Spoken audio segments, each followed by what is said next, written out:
अभी 2023 चल रहा है और मार्च महीना भी स्टार्ट हो गया है और खासकर जब भी मार्च मंथ स्टार्ट होता है तो स्टूडेंट्स को एग्जाम की टेंशन होने लगती है। तो आज की ये वीडियो स्टूडेंट्स के लिए बहुत ही स्पेशल होने वाली है। जैसे ही एग्जाम नज़दीक आने लगे तो किताबों को आप अपने आप को सौंप दें, बुक्स को ही अपना हमसफर साथी बना लें, बाकी की चीज़ों का पूरी तरह से सैक्रिफाइस कर दें।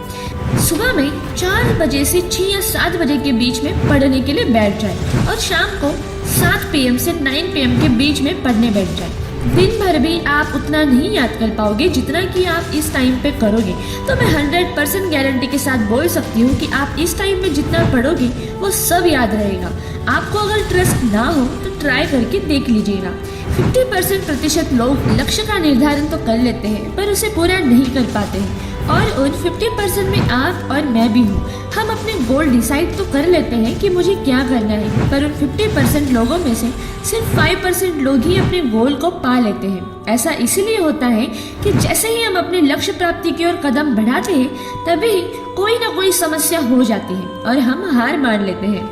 यहाँ मैं आपको बहुत एक छोटी सी स्टोरी बताने जा रही हूँ, प्लीज आप ध्यान से सुनिएगा। एक बार की बात है, एक निसंतान राजा था। समय के साथ वो बूढ़ा हो चुका था और उसे राज्य के लिए एक योग्य उत्तराधिकारी की चिंता सताने लगी थी। योग्य उत्तराधिकारी की खोज के लिए राजा ने पूरे राज्य में ढिंढोरा पिटवा दिया। अनाउंसमेंट की कि अमुक दिन शाम को जो मुझसे मिलने आएगा उसे मैं अपने राज्य का एक हिस्सा दूंगा।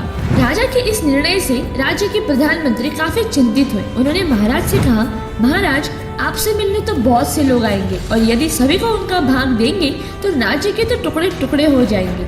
ऐसा काम ना करें। राजा ने प्रधानमंत्री को आश्वस्त करते हुए कहा, प्रधानमंत्री जी आप चिंता न करें, देखते रहे कि क्या होता है। निश्चित दिन जब सबको मिलना था, राजमहल के बगीचे में राजा ने एक विशाल मेले का आयोजन किया। मेले में नाच गाने और शराब की महफिल भी जमाई थी।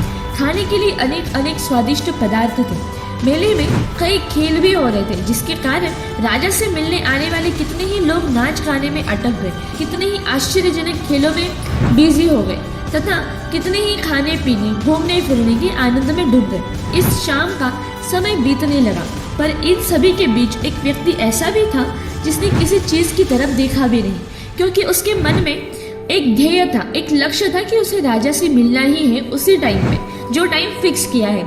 इसलिए वो बगीचा पार करके सीधे राजमहल के दरवाजे पर पहुंच गया। पर वहाँ खुली तलवार लेकर 2 चौकीदार खड़े थे। उन्होंने उसे रोका पर उस आदमी ने उन चौकीदारों को धक्का मारकर वह दौड़कर राजमहल में चला गया, क्योंकि वो उसी टाइम पर राजा से मिलना चाहता था। अब जैसे ही वो अंदर पहुंचा, राजा उसे सामने ही मिल गए और राजा ने कहा, मेरे राज्य में कोई व्यक्ति तो ऐसा मिला जो किसी प्रलोभन में फंसे बिना अपने लक्ष्य तक पहुंच सका।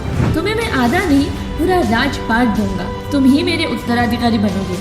वो व्यक्ति खुश हुआ कि जिस लक्ष्य से वो आया था उसे वो फल उसका मिल गया। वो बिना किसी रुकावट के चक्कर में आए बिना अपने लक्ष्य को प्राप्त करने में सफल हो गया।